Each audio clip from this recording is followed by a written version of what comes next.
Hello, everybody.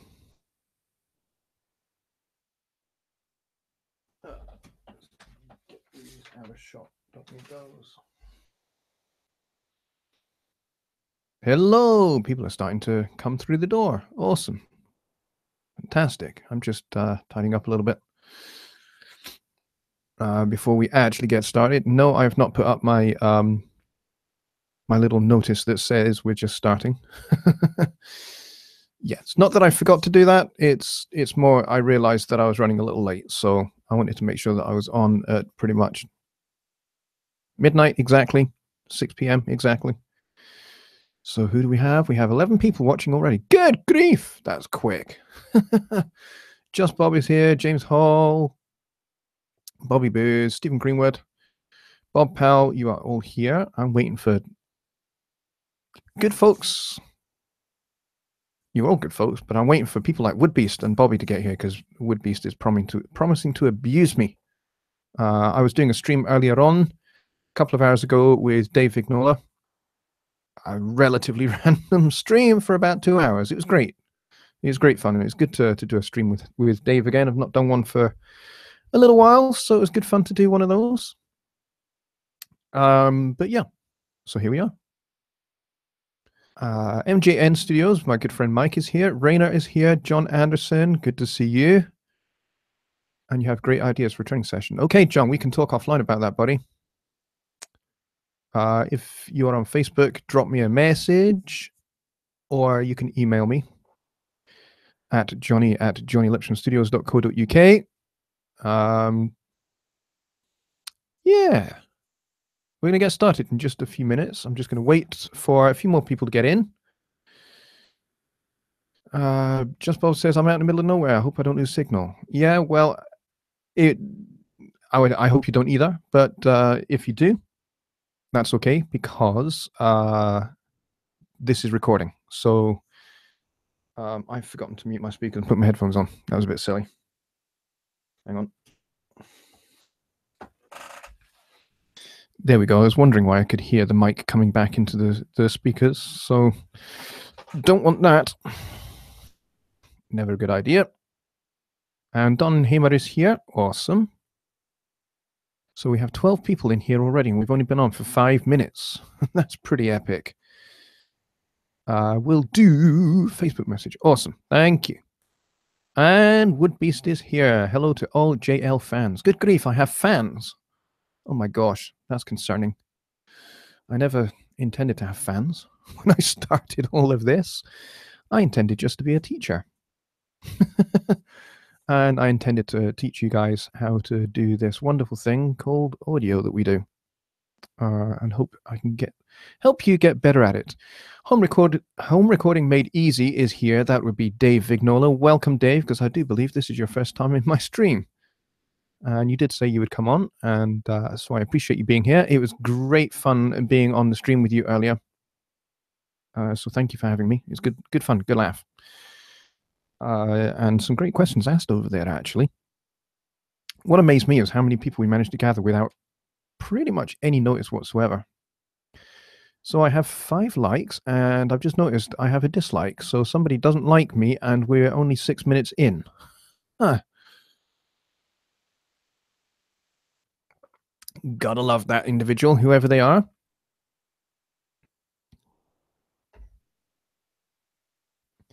If you're concerned about the fact that the video quality of my stream is a little bit hit or miss, sometimes it's a bit freezy, a bit pixelated, and sometimes it goes a bit weird, I'm sorry about that. Not a lot I can do about that until I can get more bandwidth, which is not looking likely at the moment. I am hoping to find a solution to that, but that's not going to happen for a little while. Okay, so we have 18 people in the room already, and I am sitting in, as you will see from the title of the video, I am sitting in for Johnny Gibe. He is unable to do a show tonight, so that is why I am here. And I realize I have done quite a few shows.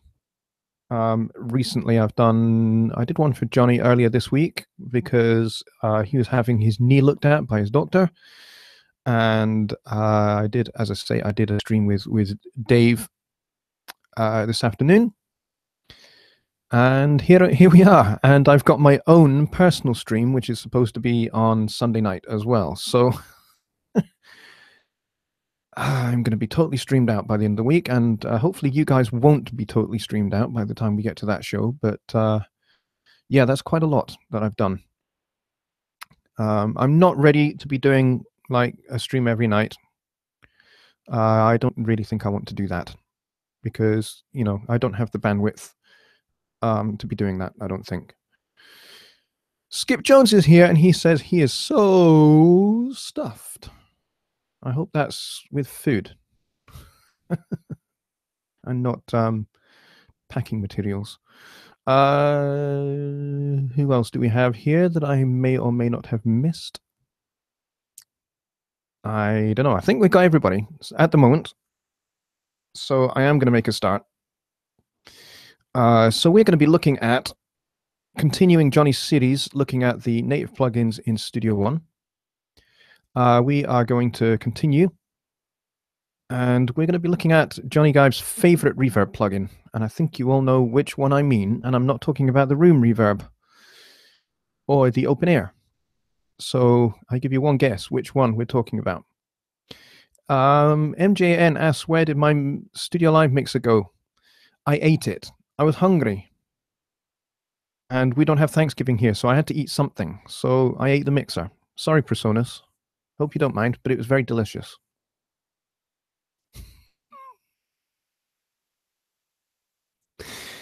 No, actually, to tell the truth, I did a bit of rejigging. The reason why the mixer was over here, on this side of me, there's a very simple reason for that. And that simple reason is as follows. When I built my new desk, which everything in front of me is sitting on, I accidentally, because I have like a shelf that sits on top of the main desk. I have a shelf, and on top of that are the screen and you guys over there and my speakers.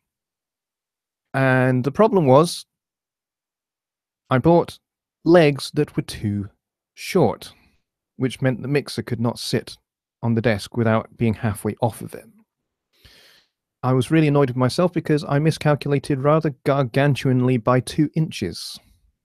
Not a small couple of millimeters, 2 inches. I was crossing myself, so I had to go and buy some more legs and then take the old legs off and then put new legs on, which is all done now, and the mixer is I can't speak. The mixer is now sitting right in front of me, which is where I wanted it in the first place. I am hoping to get delivered a tray for this guy so it can go underneath the desk. That should have arrived today, but it hasn't. So I'm hoping that it will arrive soon. Yeah, Skip just asked that question. Did the keyboard tray arrive? No. It should have arrived today. It was scheduled to arrive today. It did not. I'm hoping that it will arrive in the next day or two in the mail. Otherwise, I'm going to have to contact the vendor, the seller, and give him an ear full of sarcasm. And that answered your question. Awesome. All right, so we're 11 minutes into the show. Welcome, everybody. Thank you for coming and coming to visit my channel as I sit in for Jonny Gibe. And I'm going to do my best to take a look at this particular plugin, the Mixverb. As John Hansen pointed out, I don't really use it, so I don't really know very much about it. But I have taken a quick look at it, and it has some very simple controls. Skip Jones says, Jonny Lipsham, Vice President of Patience. Yeah. Yeah, I'm struggling with patience at the moment because I'm behind on things that I wanted to be doing at the moment. Because I got this mixer, what, 2 weeks ago? And I've not been able to do anything with it in 2 weeks. It's been sat here for 2 weeks. So yeah, I'm a bit frustrated, but now I'm all wired up and everything else. I just need to get the firmware for the mixer and that kind of thing. And universal control, I do not have universal control. I'm using the legacy original driver for the AudioBox USB. So I need to get myself universal control. I have no idea what universal control is like. So you guys, my wonderful friends, are going to have to give me some help because I know nothing about it. I should probably know something about it, but I don't.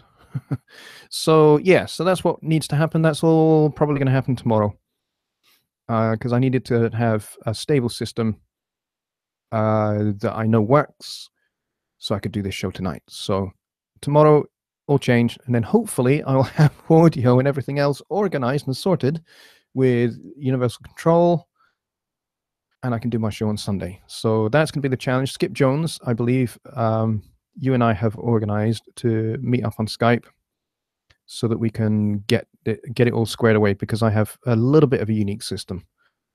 So I'm setting you a bit of a challenge, Skip. And you say, I'm going to love the UC for Series 3. I bet I am. I'm looking forward to getting stuck in. Okay, so let's go take a look at the Mixverb, seeing as we are 13 minutes in, more or less, to the broadcast-ish. 12 minutes. Something like that. All right, now this is the bit where I have to share my screen and make sure that I do it correctly. I have to share the entire screen, and I do share. And we go over here, and this is the part where I can no longer see the chat. So I do not know what is going on at this point. So we're going to have to guess. What's going on here?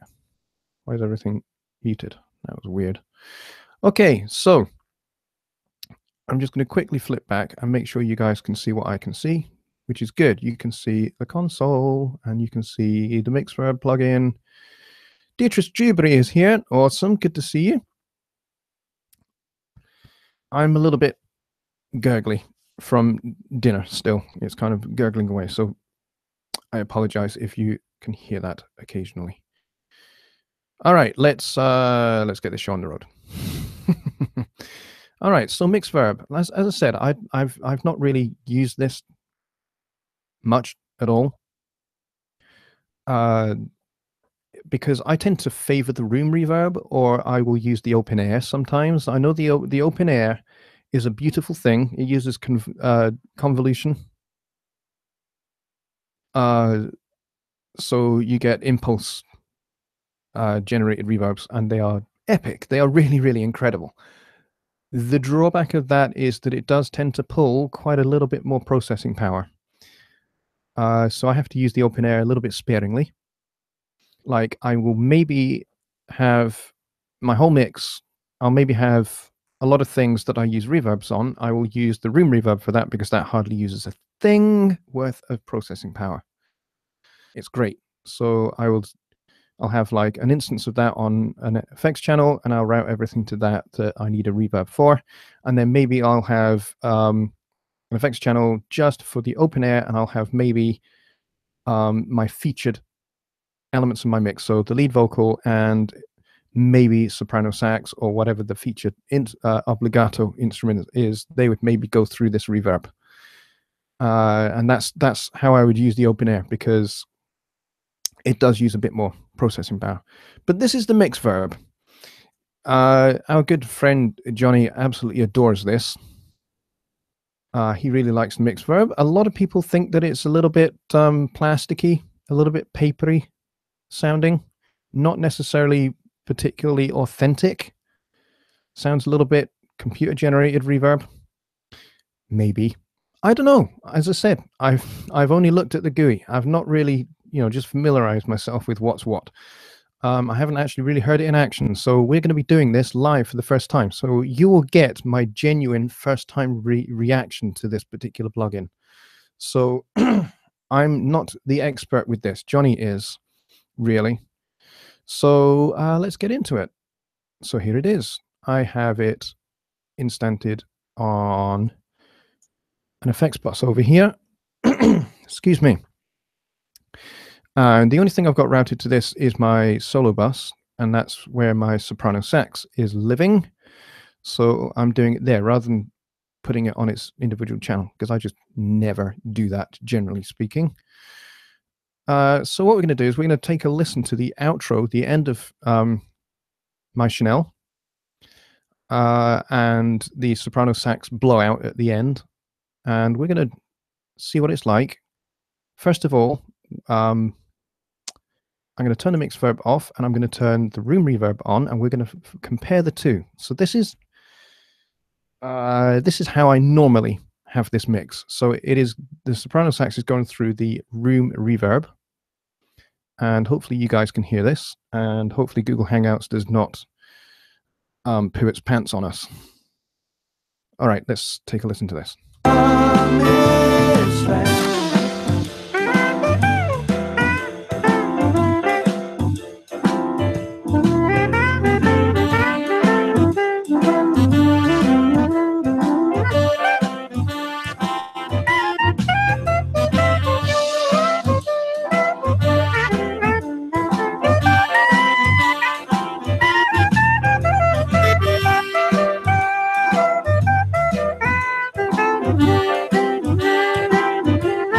My Chanel.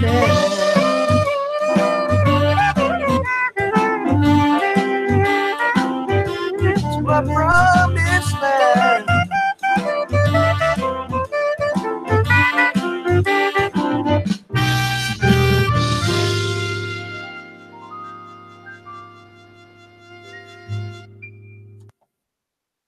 Alrighty, so that was with the original sounding room reverb on the soprano sax. What we'll do now is we will play this again, and we're going to solo the soprano sax from the same point. Hang on. Let's get a bit more accurate. There we go. So we'll play it from the same point, and we're going to just hear it, just a couple of bars of this, just with the room reverb, and then I'll flip over to the Mixverb.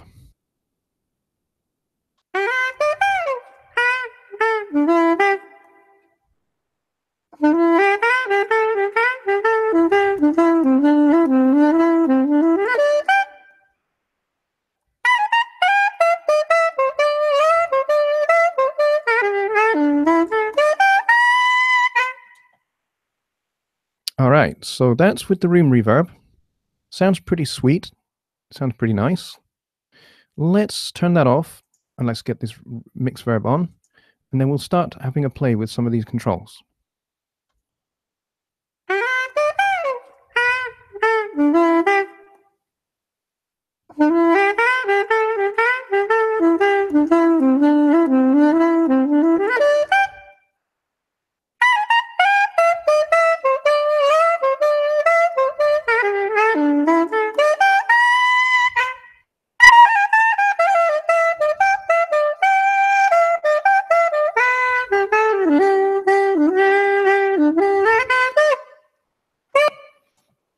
All right. Now, I realize I need to kind of do a little bit more of a fair test.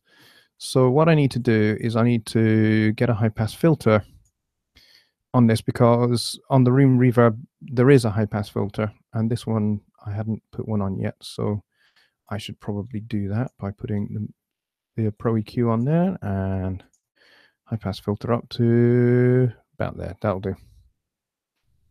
That'll do. And we'll go back to the same spot. And then we are going to, should have pinned that, shouldn't I? That would have been smart. So I dialed in a little bit because I realized it wasn't exactly the same as in terms of amount of reverb as the room reverb. So wasn't really comparing it directly. So this should sound a little better.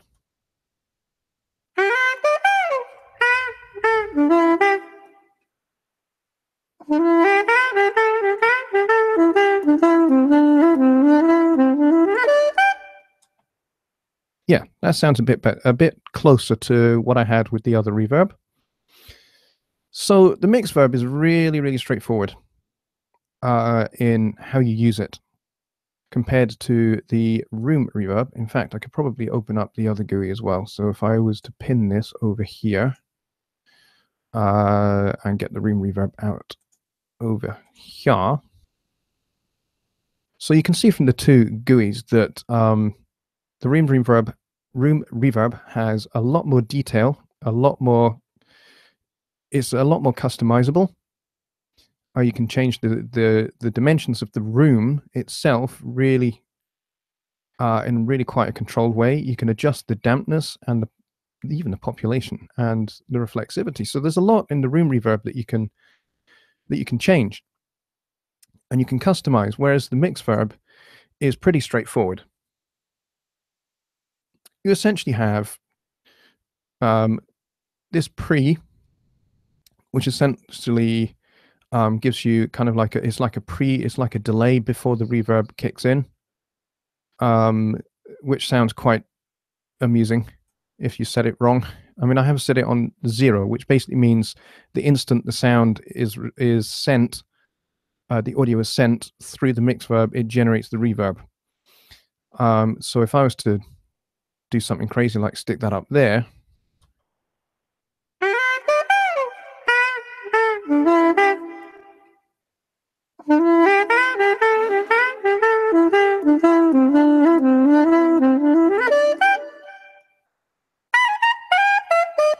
so yeah, that's what the pre does, is the reverb kicks in after this particular specified amount of time that you set for it.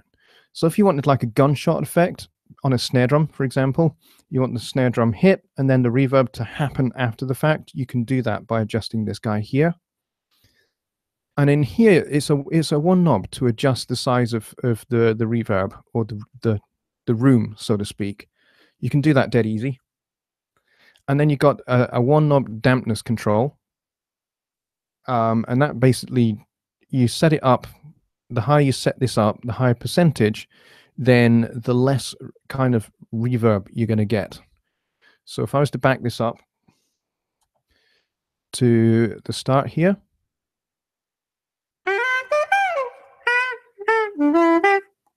now we've got hardly any here.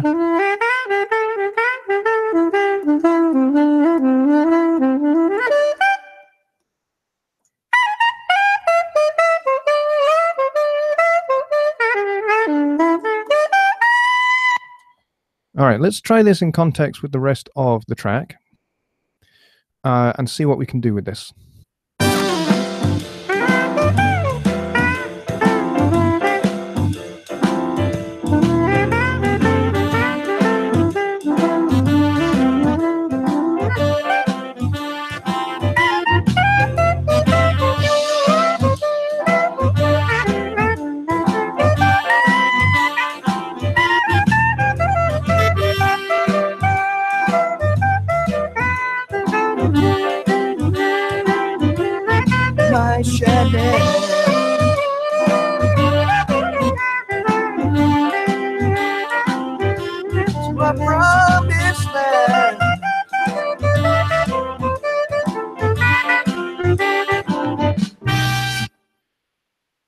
Okay, so this Mixverb, I think I can kind of understand perhaps a little bit why it gets criticized for being perhaps a little bit papery and a little bit kind of digital, or a little bit kind of, yeah, kind of plasticky. Doesn't really sound like, in this case, the soprano sax player is actually standing in the room, and, you know, what comes out at the end of the horn is then kind of like being reflected around the room. Yeah, I can see why those criticisms are leveled at it. But that said, it's dead easy to control. It's dead easy to set up. It takes next to no time to dial in a reasonably good sounding reverb. It's not bad. It's not an awful reverb. It's not horrendous. I've heard a lot worse. Some of which actually cost money. But this one is free and native to Studio One. And it's just a cinch to dial it in. You just turn up the size, turn up or down the damping as you like, and then away you go. Now, it does have a built-in gate for the reverb. So if you wanted something like that Phil Collinsy gated reverb toms effect, you could do that by setting this up. Now, I don't really have any music where I would ever use that, but you can set that up pretty quickly and pretty easily. using the threshold and the release. You don't get an attack time, you just get a release. I mean, on this soprano sax, it would just sound horrible. So why the heck not? Let's try it just for fun. In fact, I'll solo this up so you can really hear it.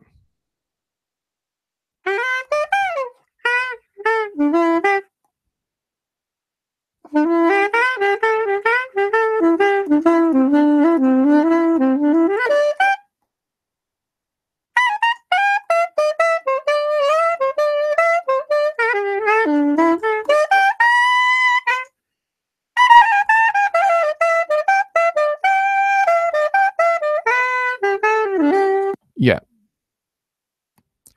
Doesn't really work with a soprano sax. Would probably work with something a bit more percussive. I would suggest. All right, let's flip this over and see what we've got in terms of questions.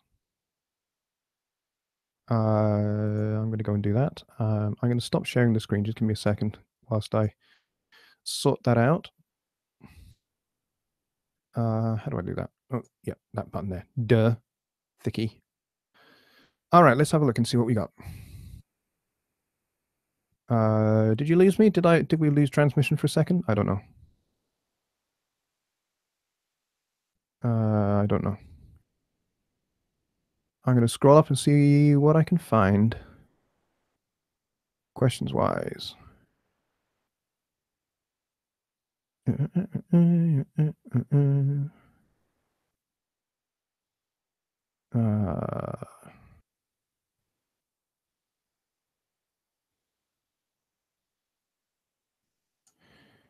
Skip Jones says, tell your son of friends that are considering a new DAW, watch this and Johnny Guy's videos to get a good overview. Yes, thank you very much. Appreciate that. And yeah, absolutely. If you're looking to get into Studio One, coming across from Sonar, yes, here is the place to. And not just me, Dave Vignola has a beginner series of Studio One as well. Johnny has more videos on Studio One than I think anybody else on YouTube. I have a growing library of videos. I have 109, I think now, videos on Studio One and mixing in general. And I have a couple of product reviews, that kind of stuff. But everything I do is based around Studio One. Let's see. Yes, and Woodby says, Skip, we did on Dave Vignola's live stream today. Yes, we did. And hopefully we covered it pretty well. Woodby seems to think we did.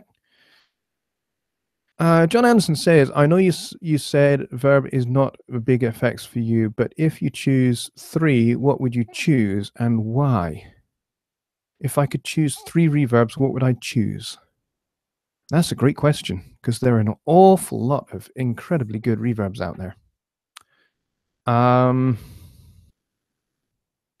The open air is fantastic. It's awesome. But you see, I don't actually use a lot of reverb. I use reverb incredibly subtly. I use reverb to do 2 things. The first thing reverb does for me is it gives a group of instruments a sense of their own space. That's the first thing it does. Second thing I can do with reverb is I can actually use it to push something further back in the mix.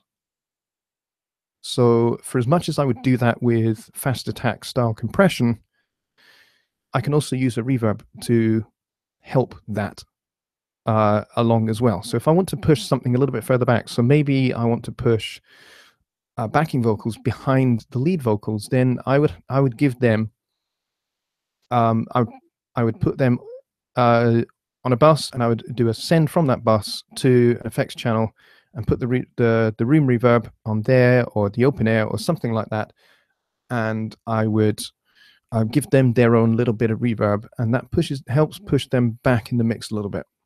It's one of the great things about reverb. Not only does it provide a sense of ambience and a sense of space to your mix, and it can give a load of space, but it can also put things further back in the mix if you want as well. So for things like lead vocal, I don't use a reverb on the lead vocal very much.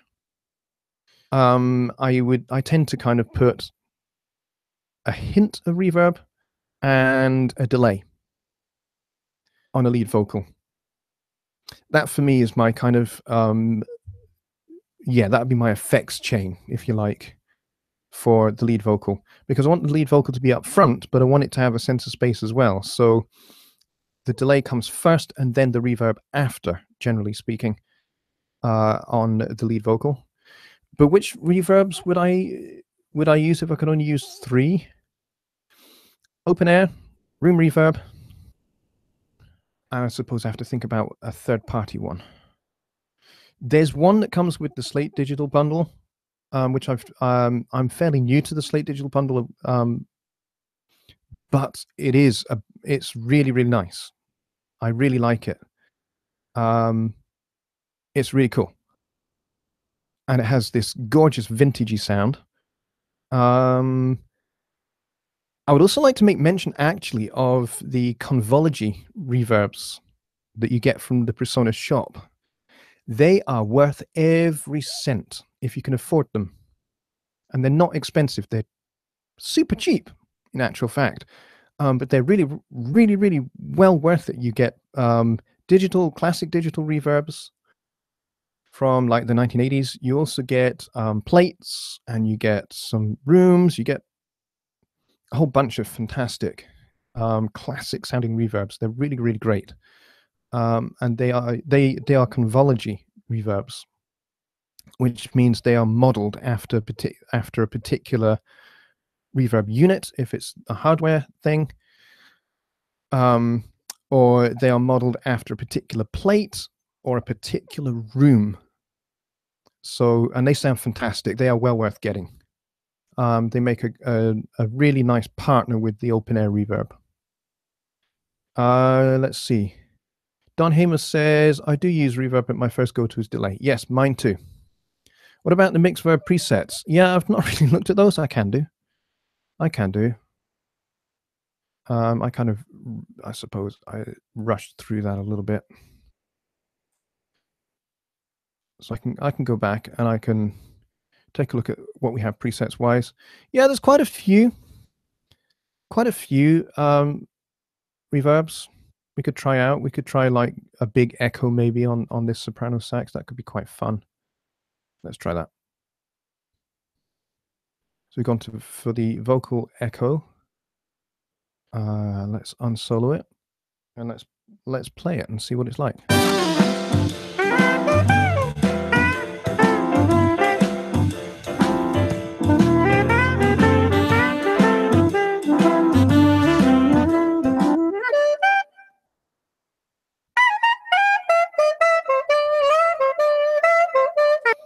Yeah, that's quite nice.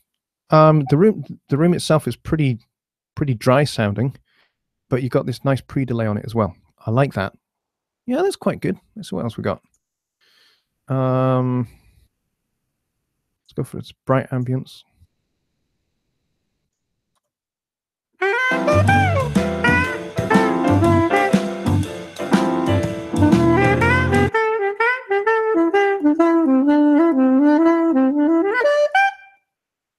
Yeah, that's kind of a little bit more natural sounding. It says bright. It is quite bright.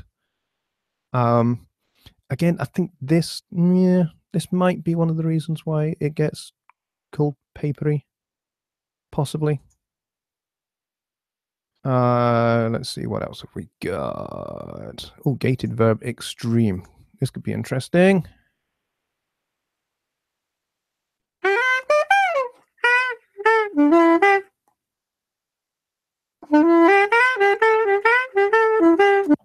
Or not, as the case may be. I think that's a case of using the wrong source. Let's try large hall.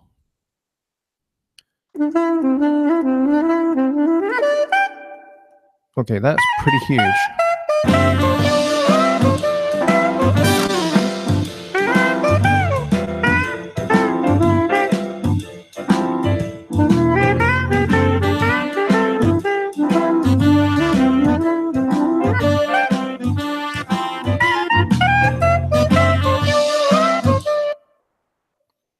Yeah, that's quite nice. I wouldn't maybe use that on a piece of music of this kind of tempo, because it's a little bit too big for it and it's tending to wash out a little bit more. Yes, I could probably damp it up a little bit more, and I could probably reduce the size of it a little bit more, but we kind of want that large whole sound. But yeah, I wouldn't really use that on this kind of style of music. I would maybe use this on something like my brass tune, which I released earlier this year, called Spoken Softly. Might work on there, actually. Might give it a nice sense of space on that flugelhorn solo. Might be worth trying that out. But yeah, let's do one more. Let's see what we got here. Recital hall. Let's try that one. Wonder what this is going to be like. Let's try it.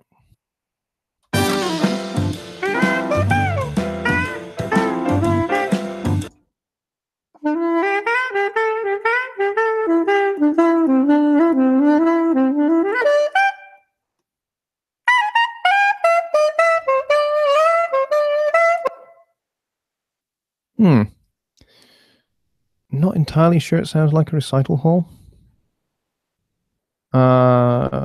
Yeah, the decay. I'm not really sure I like the decay on that. But still, all the same, we've got plenty of actually pretty nice options there. The large hall is pretty good. That's probably the best one out of the ones that we've looked at. Doesn't suit this particular tempo of music, but still, all the same, pretty useful. All right, let's go back and see what we have here. The Abbey Road plates are killer. Yes, they certainly are.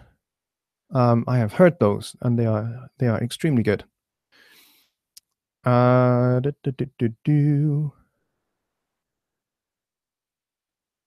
says, "This is not my studio PC. I'll let you know soon." Okay, private little conversation going on there between Woodbeast and John Anderson. That's cool. So we got 15 people in the room, and we are 37 minutes in. So what we're going to do now is just open this up to questions. So your questions can be about mixing, recording, mastering, songwriting, Studio One, that kind of general malaise. And we will be running for another 20 minutes, folks. So get those questions in. There is a little bit of delay between chat and everything else, so you're going to have to type pretty quick to get your questions in so that there's no awkward pauses. Or I will just keep talking. The choice is yours. I can talk for 20 minutes without stopping. John says, "Can I do a quick open air demo?" Yep. I can. We can swap out the Mixverb for the open air. Let's do it. I have to go back to the screen sharing thingy. I have to go back over here. Let's get rid of you. Bye-bye, Mixverb. Let's find the open air. There it is. And we're going to put this before the Pro EQ. Pro EQ is pretty cool. Actually, I'm pretty sure that this is on Johnny's list, so I'm not going to spend a whole lot of time on this. So what we will probably do is we'll probably just go and check out some of these halls. Let's do... Oh, crikey, look at all this. You've got tons of options. It's not just like you've got a couple of halls. You've got hundreds of halls. Ambient hall 6000. That could be quite interesting. Oh, there's an 8-second reverb there. That could be awesome to check out. Soprano sax with 8-second reverb. Yeah, we can do that. Let's do ambient hall 6000 first, see what this is like.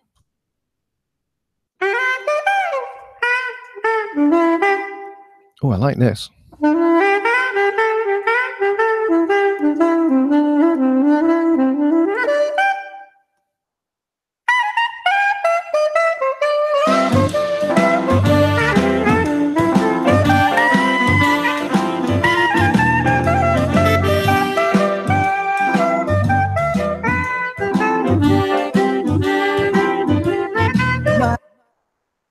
Yeah, I quite like that. That's quite nice. Let's Let's try this one.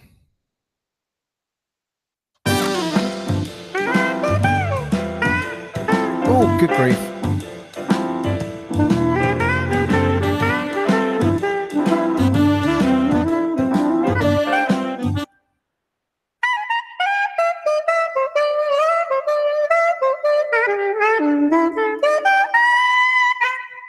That's gorgeous.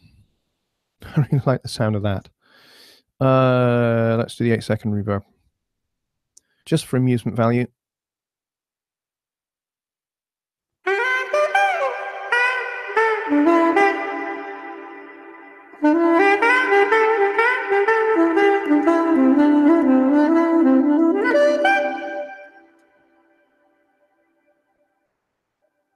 Is it really 8 seconds? Yep, that pretty much is 8 seconds. It's still dying away, look.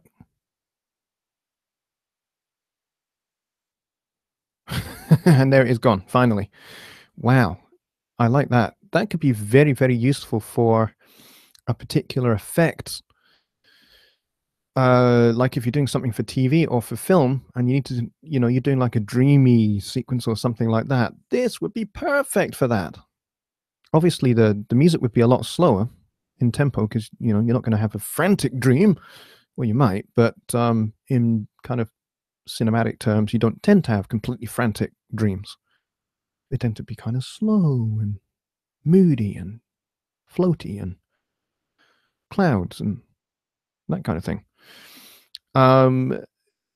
So this kind of 8-second reverb would be epic, awesome for that. So, but I'm going to kind of stop the open air demo there because I don't want to steal any thunder from what Jonny might be doing. So there we go. Add some red light district. Yes, you can certainly add a little bit of distortion to some reverb. John Anderson says, I like the open air and its natural feel. Yes, so do I. It uses impulse responses. So you're getting, the actual sound of actual holes and actual plates and actual rooms and actual ambiances, which is very, very cool. They've actually gone and modeled a particular hole, or they've gone and modeled a particular space. I mean, obviously the 8-second reverb, I don't know what they modeled that off of. Maybe it's a cathedral. I don't know. It could be somewhere like Westminster Cathedral in central London, designed by Christopher Wren. It survived the Blitz in 1940-41. In fact, it was by and largely the safest building in London when the Germans dropped just about 3 million bombs on London between May of 1940 and the spring of 1941. And St. Paul's Cathedral just did not get touched. But St. Paul's Cathedral features a huge dome, and when you stand in the center of that dome, the reverb is incredible. It's epic. It's one of the great places to hear a cappella choral music. Some, like maybe some of Bach's chorales, for example. I've been to concerts where they've done Bach chorales, and it's just beautiful. It's not just Bach's sense of harmony that moves me to tears, but when you do it in a space like Westminster Cathedral, St. Paul's Cathedral rather, or even in Westminster Abbey, same thing. Beautiful ambience, beautiful natural reverbs. So anyway, I could talk about those kind of spaces like forever, so I won't. Miles McGonigal asks, what plugins do you use on the project page? Good question.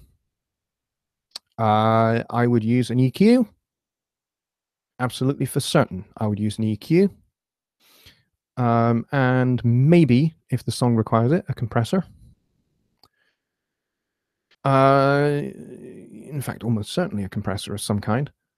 And a limiter. And maybe if the mix is not particularly massively wide, I would maybe use something like the binaural pan, because that will give me a little bit of extra width And you want to be really careful with the binaural pan, because what the binaural pan does is it turns up the volume of the sides, the extreme left and right, without affecting the volume of the center of your mix.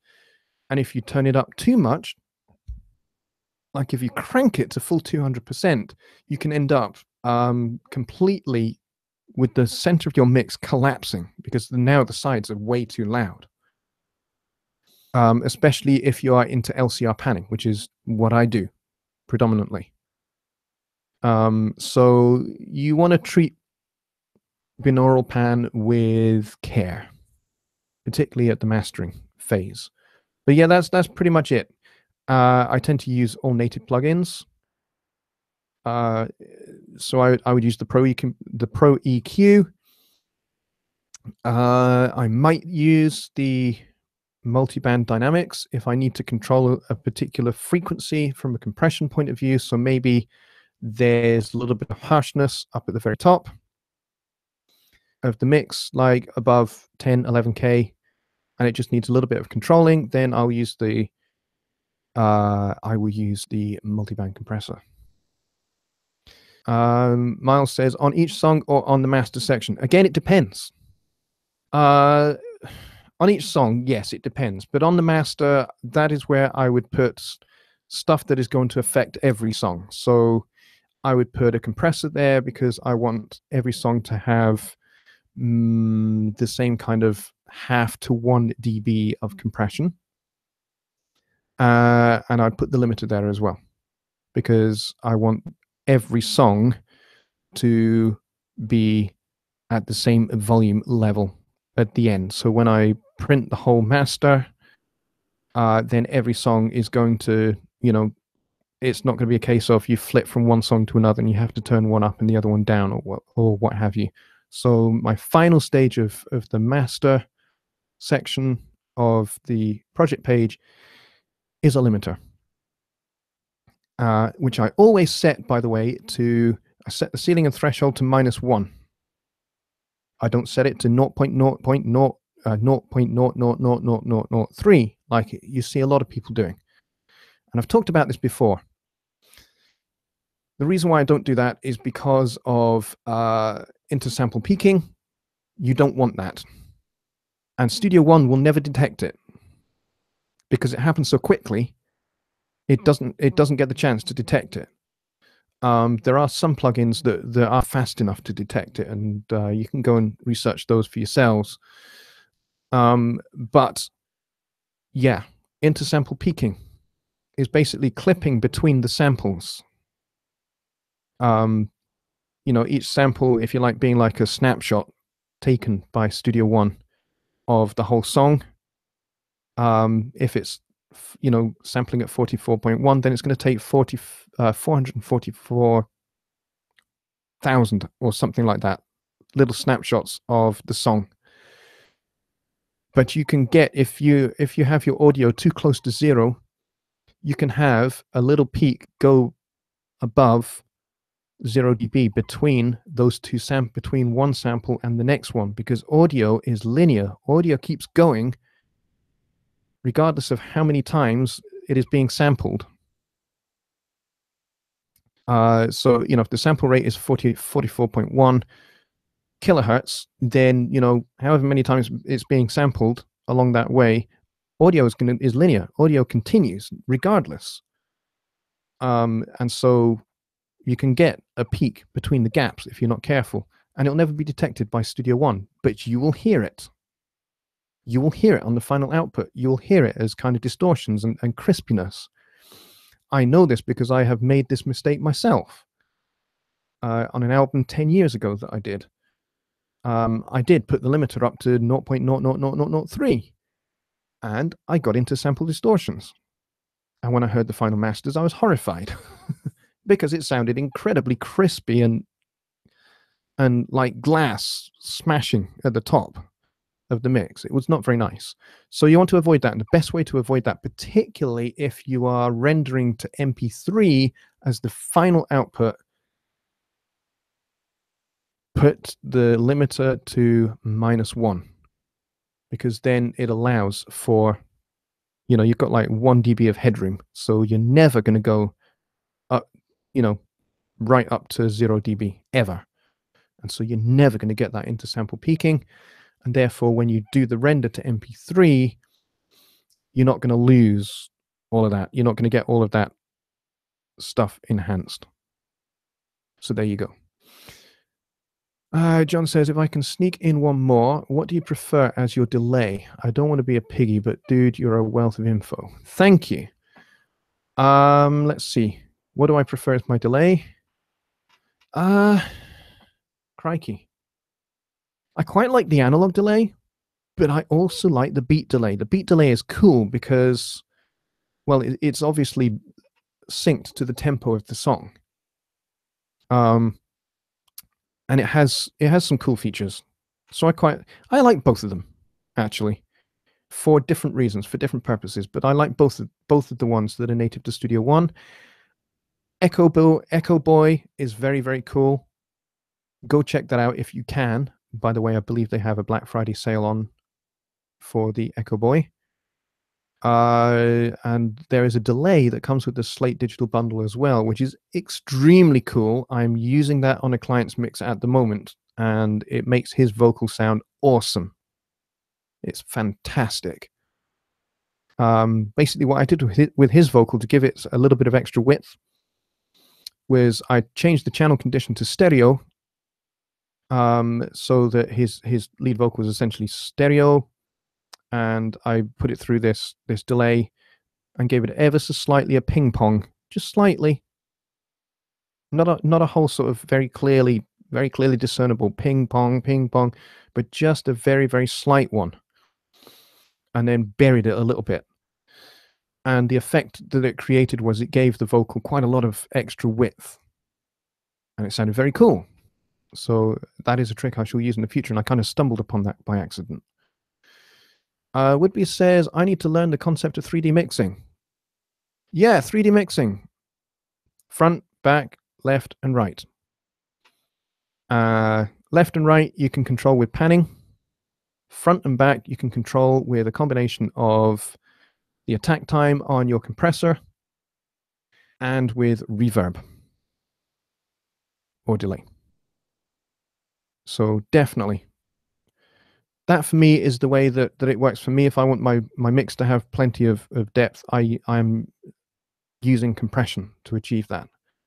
So particularly if I'm doing a rock song, a much more rock or funk orientated song, I don't want the drums to be too massively up front and too dominating. So I might use a little bit of a slower attack time on the compressor.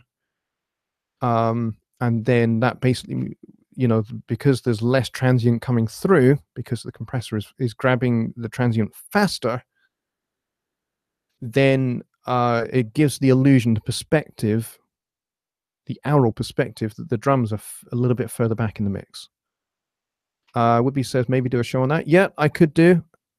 I will have a think about that, because that will take a teensy bit of planning to make sure I can do that. I can pull up one of my mixes where I do that, and we can chew the fat on that one.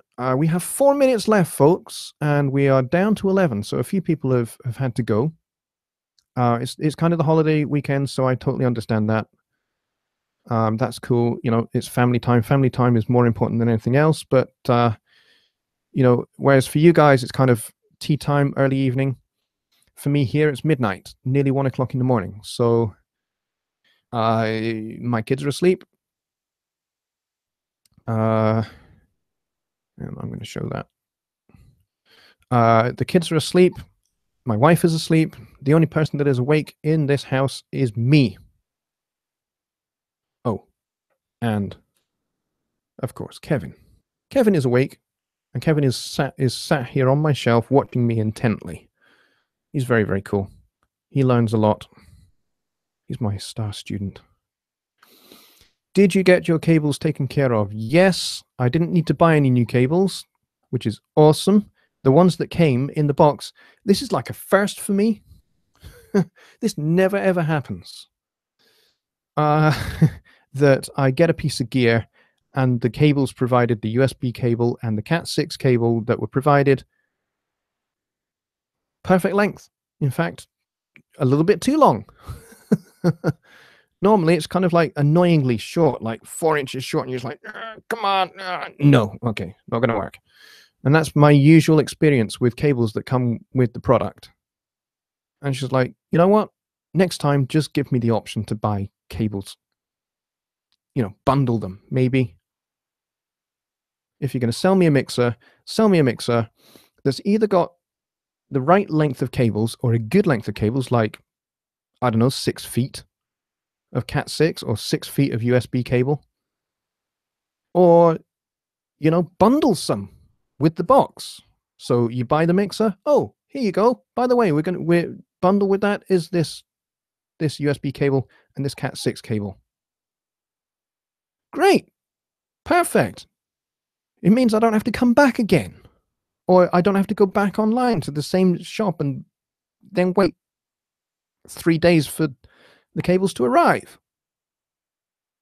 Anyway, rant over. Miles asks, am I doing a Sunday live stream? I plan to. I am planning to. However, I am aware that I have been on quite a lot of streams this week because I have replaced Jonny twice now this week, and I did this impromptu stream this afternoon with Dave, which is all very cool. I really enjoyed doing them, and you guys are fantastic. It's great that this is really cool. Okay, it is so cool that I get to share audiences with Jonny and with Dave and with Joe Gilder and a few others that I get to go on their streams, they come on mine. It's great. And everybody knows each other. Everybody hangs out. It's great. It's like, there's like 4 or 5 or 6, top-notch content creators, not counting myself, because I'm just a guy, okay? But, people like Jonny and Dave and Joe are the creme de la creme of content creators for us to consume and to learn from. 4 of us were still waiting on the HST channel. Really? I'm pretty sure that Truckee got the message out that it was me sitting in for Jonny today. Ooh, okay. Well, I apologize. I'm very sorry about that. Yeah, we will all endeavor to work together a bit more to make sure that these kind of things don't happen. That, if I have to sit in for Jonny, then, we'll make sure that you guys know. I mean, there was a post put up in the HST's support group. Truckee did that. Yes, Bobby. Truckee did that. I guess we just need to make sure that more people know about it. So 14 likes and 2 unlikes or dislikes. Okay, so 2 people didn't find this informative. That's a shame. Sorry about that. I'm sorry if I bore some people, but you know what? I can't please everybody. I don't intend to try and please everybody. But for those of you that were here that really enjoyed this, that actually learned something, got something out of it, and enjoyed the banter in the chat, then great. Thank you for coming. Really appreciate it. Okay, we are going to wrap things up there. Thank you to all 11 of you who remain still in the chat and still watching the stream. You guys are awesome. And I really thank you for coming along. I wasn't sure exactly how big of an audience I was going to get because, it's the weekend, it's Thanksgiving, or it was yesterday, and now it's Black Friday. So, you guys are all going to be busy with your families because it's an extended weekend. I get that. And I appreciate you guys taking time out to come and listen to me. So, yeah, internet does have trolls. Yeah, it does. And I have an individual. I'm not going to name this individual's name, but I do have an individual who basically goes through every single video I have made and registers a dislike. And so every time I do a live stream, this individual comes on just to do a dislike, and then he's gone. I'm not going to mention his name, but I think that's sad. I don't think that really helps me. I don't think that really helps anybody. But you know what?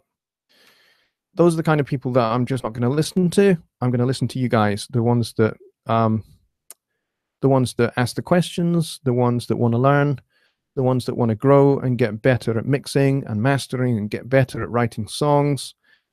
I'm here for you guys. If you're here just to be a troll, or you're here just to dislike everything I do, I'm not going to listen to you. I'm not going to pay you any attention. I'm going to completely and utterly ignore you. And that is the last time I'm going to say this. On that note, I'm sorry. I didn't mean to end this broadcast like that. That just kind of came out. Sorry about that. Okay, folks, thanks for coming, and I hope that you found this little whistle-stop tour of the Mixverb and a brief look at the open reverb and the room reverb and all of that. Hope you found that helpful. Go and try them out. Let me know what you think, actually, as you play around with the Mixverb. There is criticism of it. You know, some people think it's papery or plastic sounding. You know what? I'm possibly one of those people, to be honest. It's not the greatest sounding reverb I've ever heard in my life, but it's not a bad one either. I'm still going to put it in the good reverbs category. I'm not going to put it in the poor reverbs category. That's just my immediate take on it from tonight, and this is the first time I've really actually played with it. So I will do some more playing and see if, you know, kind of like my feelings about it develop a little bit further. But for now, right at this point, on this first time of using it, I'm not 100% sure that I would be using it any further in any mixes for clients. I think I'll be, at the moment, sticking with room reverb and open air and the convology stuff. Okay, so on that note, folks, I will wish you a very good night, and I will be back. The plan is, at the moment, I will be back at 6 p.m. Central on Sunday night. So until then, bye for now.